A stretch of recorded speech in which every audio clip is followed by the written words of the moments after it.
रिधि सिद्धि दोनों चमड़ डोलावथी।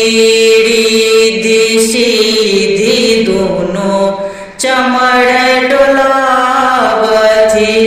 चरण धरे नहीं दूजा हे गणपति।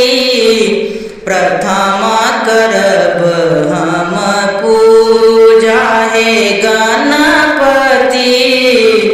प्रथम करब हम पूजा।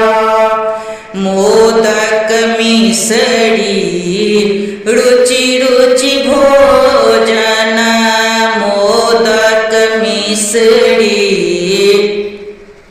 रुचि रुचि भोजन। लड्डूअन के भोग तोड़ा हे गणपति। प्रथम करब हम पूजा हे गणपति।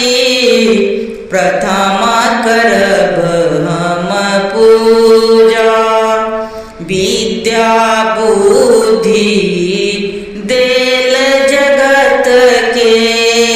विद्या बुद्धि देल जगत के। शरण ली